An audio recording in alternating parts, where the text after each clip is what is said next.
Hello and welcome to another episode of The Defenders on Sansad TV. And in this episode, we are looking at an extremely important subject, but something which doesn't get enough attention in all our discourse on diplomacy. And that is the element of military or defense in our diplomatic initiatives. We have two experts who understand the subject far better than most of us do and will enlighten us. We have the Honorable Shri Shekhar Dutt with us, who's not just been a war veteran of the 71 war, decorated there, Defence Secretary of India, later Deputy National Security Advisor and an Honorable Governor of a state of India, and a commentator on national security issues. And we have the distinguished Lieutenant General Subrata Saha with us, who has an impeccable military record, having topped a variety of courses in the armed forces, as well as done courses abroad, some of the most prestigious experiences abroad, and will bring to you his understanding on how the world sees the Indian military and the Indian military sees the world. But we'll start with you, sir, Mr. Shekhar Dutt. We have a fair number of embassies, high commissions and consulates abroad. Not enough, I would say, for a country the size of India with the kind of ambitions that India has to be on the world stage. I'm told we have something like 45 defense or military initiatives or defense attaches in these missions abroad, which could be as high as 89 embassies and 108 consulates. And the figure has now gone up by 10 more. So we have now hopefully going to have 55 defense establishments within our embassies.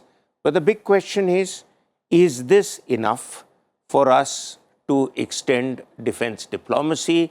Are the defense attaches suitably briefed, empowered, or engaged with by the Ministry of External Affairs and our Ministry of Defense to serve the purpose of defense diplomacy, or is it just a routine presence we have there to facilitate India's earlier import of weapon systems, but now that element is also undergoing a change?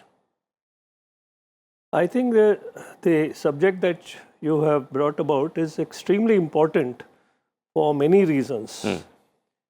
As far as some of the important reasons, I would say that external end of this kind of defense diplomacy is extremely important to understand. For many of these other countries where our missions are, defense is a very integral part of the their own foreign establishments. And as far as, I give you an example, USA is concerned, they didn't have any defense concern, internal or at the borders. They were mostly concentrating, or they are still concentrating, abroad. So defense in the United States is nothing but external expansion and engagement. Now this is, I saw it from a very close end in the Ministry of Defense, because I was 4 times in the ministry. And our extremely close interaction in the defense sector was with USSR in the beginning, and during that time France, and some of the other countries like in Europe, UK, later on with the United States. Now, I'll tell you about our engagement with the Soviet Union at that time. There was an apex body which was called Joint Indo-Soviet Working Group, GISWOG. And this GISWOG had at the apex level almost all that you know or you think are keen and are doing work regarding foreign policy and defense policy. So we had people of External Affairs Ministry, people of Defense Ministry, and it was, and also of the from 3 different defense forces, Army, Navy and Air Force, And then we had verticals of each of these elements separately, and they were called subgroups. So this JISWAG used to be for a duration of around 4 to 5 days, and you stay at a place, and you work the whole day, and at night you again meet at dinners. So if I may interrupt, sir. Now, that is a fantastic example, but the problem is that I don't think we can devote that much of time to every diplomatic relationship that we have.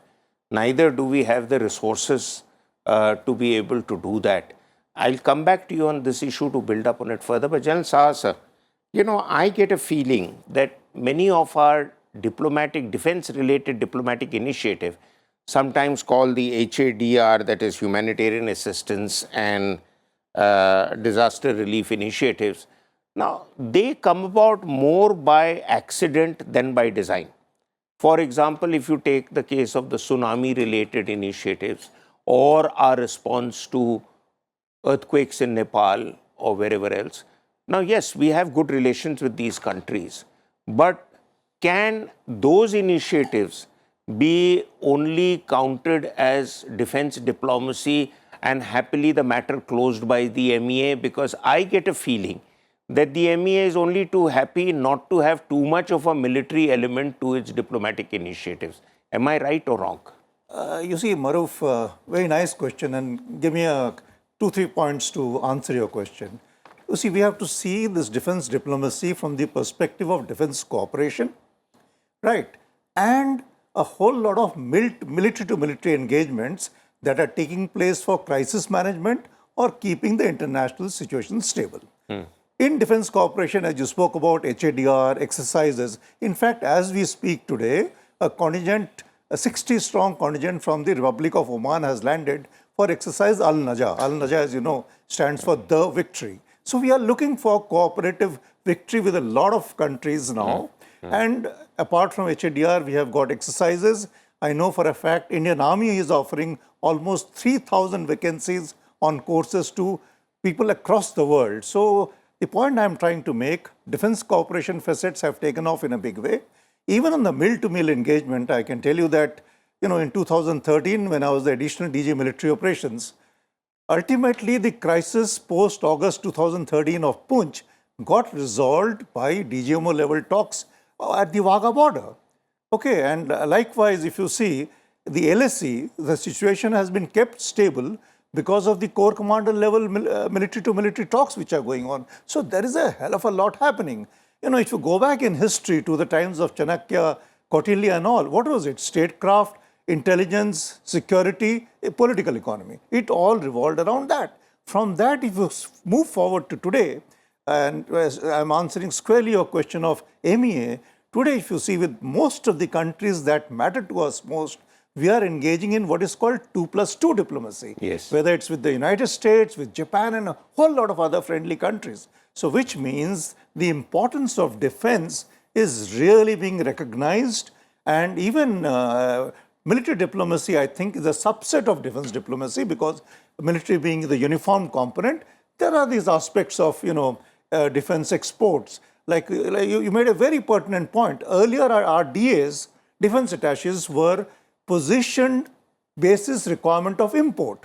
Today, we are reviewing the whole thing and looking at export. Otherwise, how do you justify an 8 times increase in defense exports from 2014 till 2022? There is an 8 times increase and it is going up. Today, if you go by the CPRI's last report, India has figured in the first 25 list of countries who are exporting. So obviously, the gamut has become so much wider than in the past. Very well put, sir. Very well put. I think you brought out 3-4 pointers. I'll come back to you on that because there are other issues I have in mind. But Mr. Shekhar Dutt, sir, you were talking about the Indo-Russian cooperation. We have key segments of our foreign policy now focused on Near East, Far East, West Asia, or in the Western countries, etc. Now, in all of them, whether we like to admit it or not, there is a strong defense element. And that strong defense element does happen because as General Saha just brought out, about, say, consensus agreements between certain countries by us training their officers and they are training their men, as well as them providing us intelligence and support facilities such as naval operations in Oman and elsewhere. Now, what I need to understand that can defense-related elements of diplomacy overtake the routine elements of diplomacy, and if so, how? That is 100% possible. You see, you mentioned about the period of when we shared our expertise on disaster management. Yes. I remember immediately after the tsunami, and I was defense secretary at that time, and there was this earthquake also in Pakistan where we helped, and in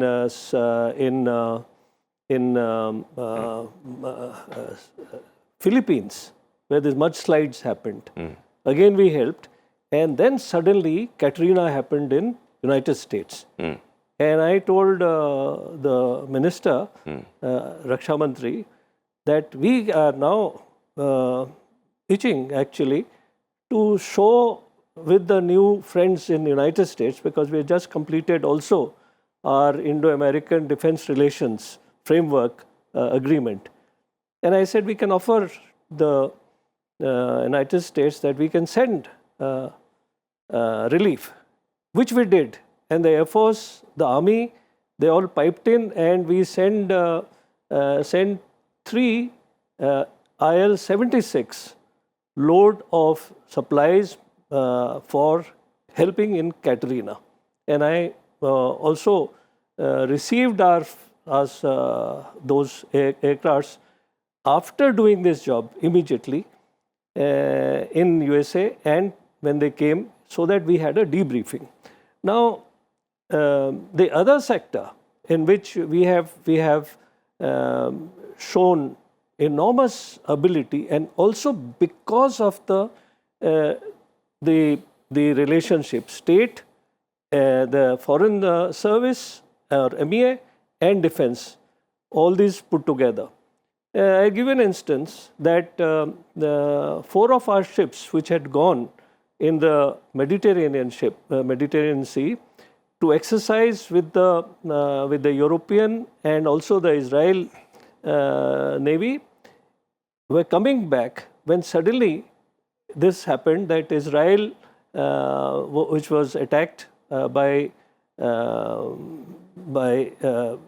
elements based at Lebanon, and Israelis had to take action against them. There was a blockade. So our ships was coming out, finishing the exercise. Then I asked them, can we not, the Chief of the Naval Staff, in fact, suggested that can we not turn the ships back and have the ships doing relief work so that our people who are stuck up in Lebanon, in Jordan, in Syria and Iraq can be brought home. And this was agreed, and the ships went back through the Suez Canal into the Mediterranean. And from that, all these elements started in procedure. And we obtained information that when we will have a free time, and that was our Air Force to their Air Force, Israeli Air Force relationship, that we got that information, and our ships would go and immediately lift up the people who had to be evacuated. Very fine examples. One more thing. When this was going on, they also found that these people of those countries require food. So the ships used to come back from, say, Turkey or Cyprus or Greece, and again and bring a load of food. So they were doing, they were taking the chaps who were to be taken out of those countries, and they were bringing in food. Very, very fine examples. In fact, General Saha, I want to sort of turn it on its head a bit. What Mr. Shekhar Dutt talked about was, impromptu initiatives, that ships were returning, situation suddenly changed. We put our resources to good use, unlike in some cases when there was a crisis in Yemen and we had a whole structured relief mechanism put in place under MOS General VK Singh, and we brought back citizens from other countries also. Now, if you look at it in a structured way, does the Ministry of Defense, more specifically the services, probably the IDS headquarters, does it do a capacity analysis that this is our capacity, this is what we can put to play? Now, there are certain routine activities for which any number of papers exist, such as UN peacekeeping operations, and we are kind of world leaders in that. But what about overall capacity analysis? Does it allow the services to engage more effectively with the MEA and say, this is what we have readily available on the table. Are you going to create space for us for being able to extend India's muscular arm through defense diplomacy? Or is it that we are just going to react in a crisis? See, again, Maroof, a very interesting question. And I think we got to answer this relevant question that you raise from a policy perspective, structural perspective, and how is the implementation happening. So if you see from the first point of view, the fact that we now have a very effective Joint Secretary, Policy and International Cooperation in the Ministry of Defense, and if you see all the three services, they have upgraded what, let's take the case of the Army, for example, what a Director Military Intelligence Foreign Division used to do is now being done by a two-star additional DG for international cooperation, and likewise for Navy and Air Force. So effectively, we are actually building the capability to do a lot more. And today as we speak, and much of it actually happens under the broad canvas of what we call defense cooperation, in which to a large extent, and here I answer the policy bit, you can see that MEA has let go the control to the Ministry of Defense to have, for example, mill-to-mill talks, inter-country staff talks. For example, we have with Bangladesh, with Malaysia, we have chiefs conflict. If you recall, along with the BIMSTEC, we had a chiefs conclave, and we also had games. Then we have international military games for which people are coming to India. We are participating in various activities outside. So I think a lot is being given out to the Ministry of Defense to be able to handle directly. That said, but the other point which you made, that despite the fact that we have such an effective and such a good reputation in UN missions, I don't think we are exploiting the goodwill of our military in UN missions sufficiently. And when I say military here, I also include contingents of BSF, CRPF who are getting deployed outside. I can give an example. I was a deputy regional commander in Angola, and the kind of network that you had, I was engaging directly with the Vice President of UNITA then, Dr. Dembo, and there were a whole lot of senior government MPLA leaders and military leaders, political and military both.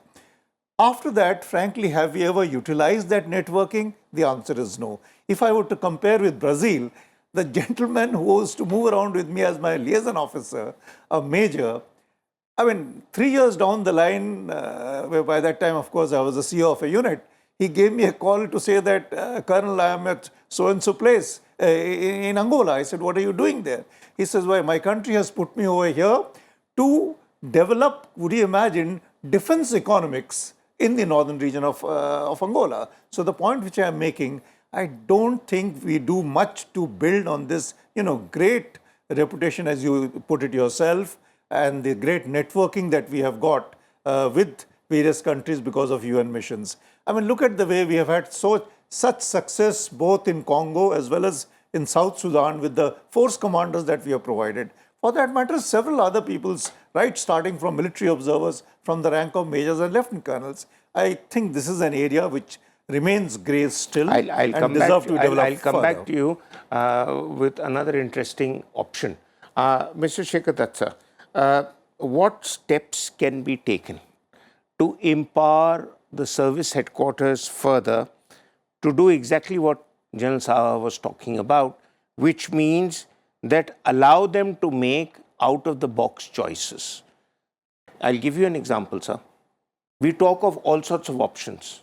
There is an area which we don't talk enough about.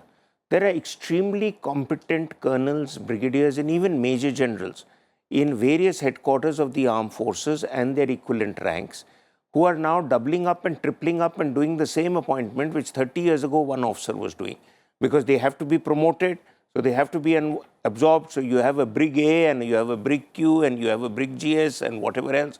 Now the point is that can't some of these fine officers be sent out and become our eyes and ears abroad through initiatives like giving them projects to do in countries which might not offer courses for study leave, but certainly they can go and do a project in Southeast Asia or in Mongolia or wherever else, which allows them to give you a strategic picture which our missions may not be providing.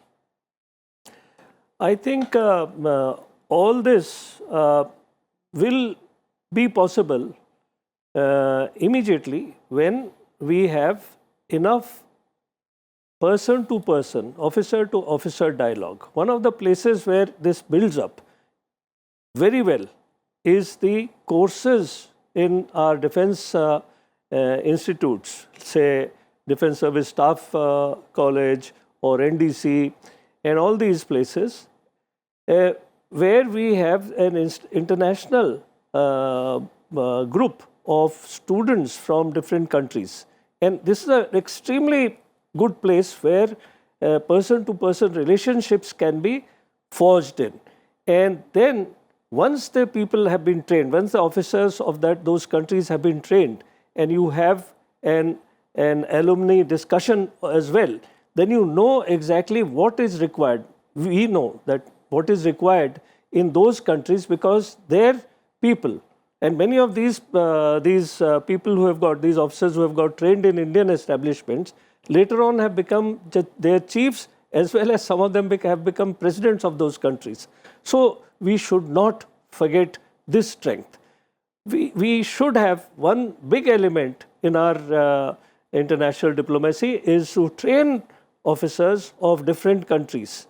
And I have seen and have addressed many of these places. The officers are extremely interested, and many of them thereafter, having done an Indian course, become the foreign attaché of those countries here in India. I've also seen that example. When I was studying abroad, one of my classmates, a British colonel, did a study on Britain and Turkey's role in the EU. And sure enough, he was promoted to a brigadier and sent as MA to Turkey to look into that aspect. Exactly. But General Saha, sir, would you like to expand a bit on my same question that I gave to the Honorable Shekhar? You made a brilliant suggestion, actually, because that repository is already there. I mean, I've done my staff college in Camberley, NDC equivalent in the US. The kind of network that you have, thanks to internet today, that it is phenomenal. You can do a lot. If I were to give you an example of the previous British DA who was here, moment he went back from here, the next thing is he was sidestepped from the defense, from the British Army to the MEA on deputation basis. And the next thing he was traveling to India back and forth, promoting British defense industries in India. Right. So that's why I say it's a brilliant suggestion. If you were to deploy these officers, and you spoke about, Southeast Asia, you spoke about Middle East, really that is the place where we need to work, our immediate neighbors. Myanmar, how much, efforts are we putting in Myanmar? If you were to, utilize officers of Myanmar who have done courses here, find out who their friends here, deploy them back in Myanmar, I think we would do so well. The last week I was there in Staff College for a lecture, and I was very pleasantly surprised to find President Gotabaya had done his staff college in India. I mean, I'm sure there must be people who know him so well. This is just an example to tell you that this is, I think, a brilliant suggestion. All it requires is a little effort to collate it, and there is no need for the government to get directly involved in it. There are a whole lot of think tanks, USI, IDSA, and so many others today who are active. I think their services can be co-opted to engage in such projects, and projects with some very clearly defined, missions on what is it that you want to achieve. I mean, even with, if for example, if at the border level, if you're having some kind of BPM and Corps Commander level talks to keep the situation stable, you can definitely find such other means to go and engage and find out what's going on in the mind at the end of the day. Absolutely. If you go back to the days of the empire, the British did just that. Anybody, going in for an expedition. It was a combination of trade of East India Company and the military that came as part of the East India Company. Classically, the British interest in Tibet started with Colonel Young Husband's expedition. Absolutely. So, these kind of things we must explore. My bottom line is, we've done what we have done as yet, and it's pretty good going. But they are already established ideas. Let's go out of the box. Let's look at, the wealth of information we can acquire without impinging on the resources of our diplomatic missions, which might feel that, oh my God, we have another burden on our hands, and therefore, where are we going to budget for this?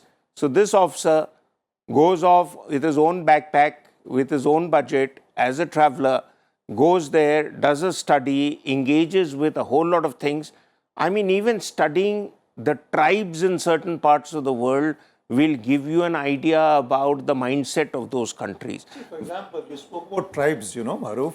What is, if you go and see Myanmar, for example, the tribes there are so identical to ours in the Northeast. Yes. I mean, if we were to do engagements of this kind, anthropological, human-oriented, military-oriented, I think you'll achieve a lot. Yes, we're completely out of time, sir. We're complete, so forgive me. But I think we've made the point to the audience, and we leave it to the visionaries to pick it up. But thank you very much for your wisdom, and thank you very much for watching. Until our next episode, goodbye.